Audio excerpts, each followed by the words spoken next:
Bonjour,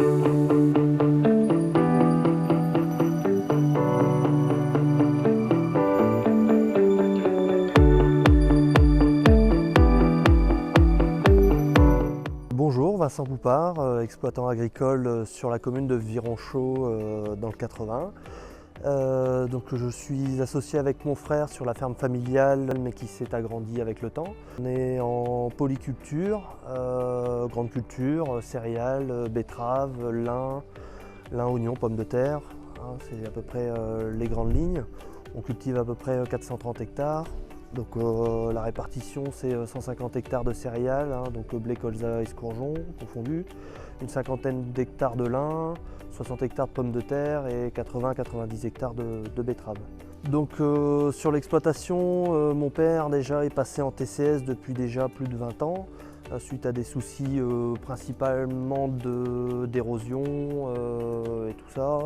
Donc la technique du test TCS c'est pas à dire imposé, mais c'est fait être une opportunité de changer notre mode de culture pour essayer d'améliorer nos structures. On avait beaucoup de coulées, on va dire, sur des terres limoneuses. On a su restructurer, on va dire, nos sols, améliorer la vie de nos sols grâce à ça. Donc, et déjà, ne pas perdre, sans vouloir déjà l'augmenter, mais ne pas perdre de taux de matière organique dans nos champs. Dans le TCS, ce qu'on entend aussi, en effet, c'est pouvoir laisser les terres le maximum de temps couvertes. On n'est pas en semi-direct, mais c'est de pouvoir éviter de laisser des terres l'hiver nues. On a aussi procédé à essayer d'apporter de plus en plus de matière organique, donc tout ce qui était compost. Et là maintenant, depuis peu aussi, on passe sur du champost pour amener de nouvelles bactéries et améliorer la vie du sol. Dans le cadre de se dire aussi optimiser, on n'a pas que des parcelles homogènes, on a des parcelles aussi assez hétérogènes, tout ça. On est rentré dans une démarche de localisation de tout ce qui est engrais de fond et aussi modulation d'azote sur les céréales. Donc ça, on est via BIAPI pour les engrais de fond et Wanaka pour tout ce qui est modulation sur les céréales. L'avantage, bon, pour l'instant on ne l'a pas fait sur toute l'exploitation. On est passé, on va dire sur un petit tiers de l'exploitation, passé sur du BIAPI pour tout ce qui est modulation des engrais de fond.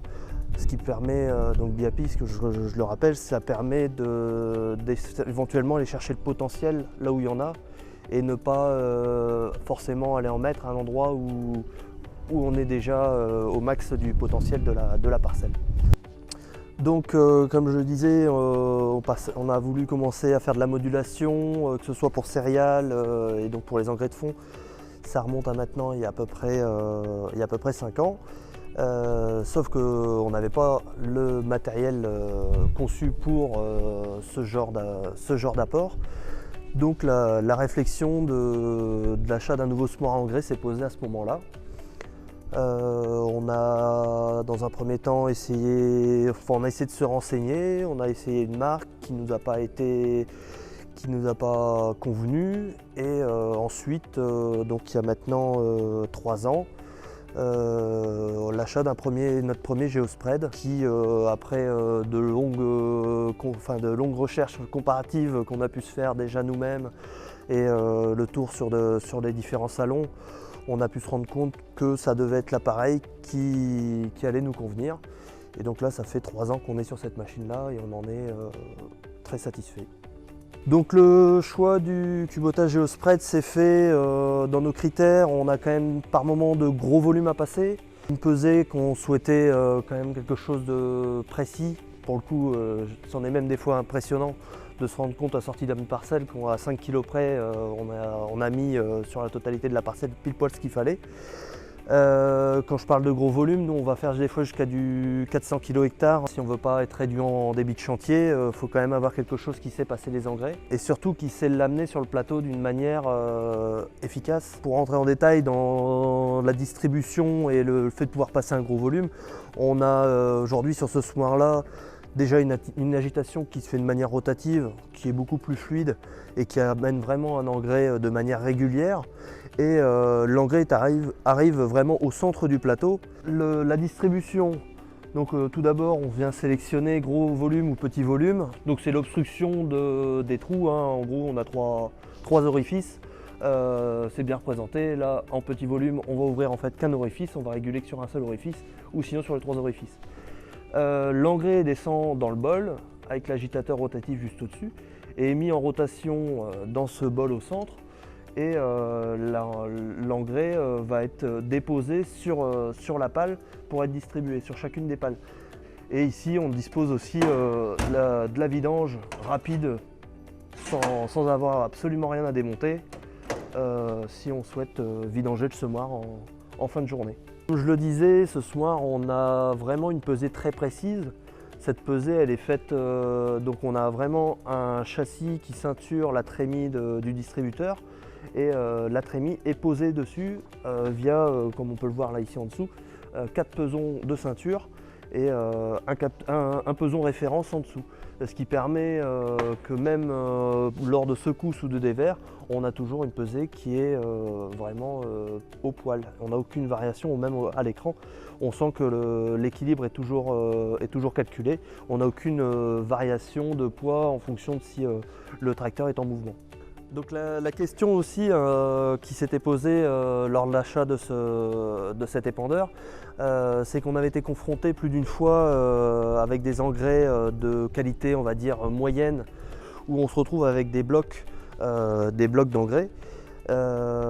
Sur l'ancien distributeur qu'on avait, on était sur des grilles plates en fond de trémie et sur ce modèle-ci, on a des grilles en forme de cône et qui ont une importance réelle car tout ce qui est bloc vont se retrouver en périphérie de la trémie et libérer les grilles pour laisser le flux d'engrais arriver aux trappes de manière complètement fluide.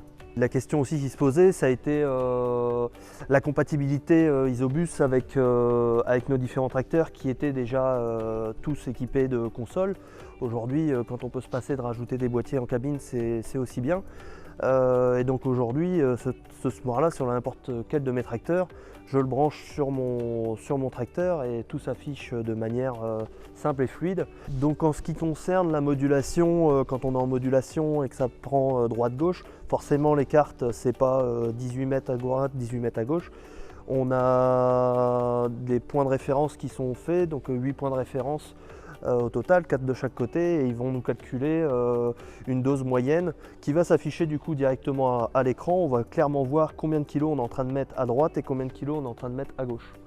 Et ça, tout ça se gère automatiquement et on va voir sur notre carte, comme quand on fait du guidage, les différentes couleurs et la moyenne qui se calcule automatiquement afin d'apporter au mieux à droite et à gauche la dose préconisée. Donc pour l'achat de ce distributeur, on s'est tourné vers notre concessionnaire local Loxagri. Quand on a eu ce semoir-là, on a eu une première, on va dire entre guillemets, mise en route à la concession avec une formation. Ensuite, lors de la mise en route réelle au champ, on a été à la fois bien accompagné, que ce soit chez Loxagri ou même directement l'inspecteur de chez Kubota. Et donc après, tout s'est déroulé de manière très fluide et très rapide. Donc, concernant le réglage de l'épandeur, donc on a une mallette fournie avec le distributeur d'engrais, avec forcément de quoi faire une granulométrie et une pesée pour la densité. Une fois qu'on a pris ces informations-là, on va les mettre. Donc aujourd'hui, moi je le fais avec un smartphone, je sais qu'il y a le manuel aussi, ou qui n'est pas si mal fait d'ailleurs. On arrive encore aussi à retrouver nos engrais s'il fallait dans le manuel, mais sinon dans l'idéal c'est que le smartphone, c'est comme ça que ça va le plus vite. Donc dans l'application on rentre une vitesse objectif, notre granulométrie, la densité, on va dire la texture de l'engrais, si c'est plus ou moins granuleux ou rond. Une fois qu'on a rentré ces informations-là, l'application va nous donner une liste d'informations à renseigner dans le boîtier. Et une fois qu'on a rentré ces informations-là, aujourd'hui, au départ j'étais un petit peu sceptique, donc j'avais insisté pour avoir des bacs pour vérifier ma régularité d'épandage. Bon, on l'a fait une fois, je pense, pour chacun de nos engrais. Et à chaque fois, quand on a vu que les résultats étaient parfaits ou presque parfaits, aujourd'hui les bacs sont rangés et on fait confiance aux réglages donnés par le manuel ou par l'application. Donc quand on a commencé à faire nos modulations avec BIAPI, principalement, on était parti sur une partie de l'exploitation. Aujourd'hui, on avait voulu y aller par étapes, en voulant être sûr aussi de trouver la machine qui allait correspondre à l'application de ces informations-là. Maintenant on sait que ça fonctionne, on arrive à l'appliquer, on sait faire ce qu'il faut, on se pose la question d'augmenter la partie BIAPI qui était aujourd'hui à peu près d'un tiers. On pense passer au moins de moitié, voire peut-être 2/3 de la structure avec les analyses de sol BIAPI afin de moduler vraiment sur une grande majorité de nos parcelles. Donc aujourd'hui, après ces 3 ans d'utilisation, donc là la 4e en route, on a bien fait de réfléchir longuement avant de choisir notre semoir à engrais. Demain, si on devait en changer, je pense que ça serait toujours pour la même machine.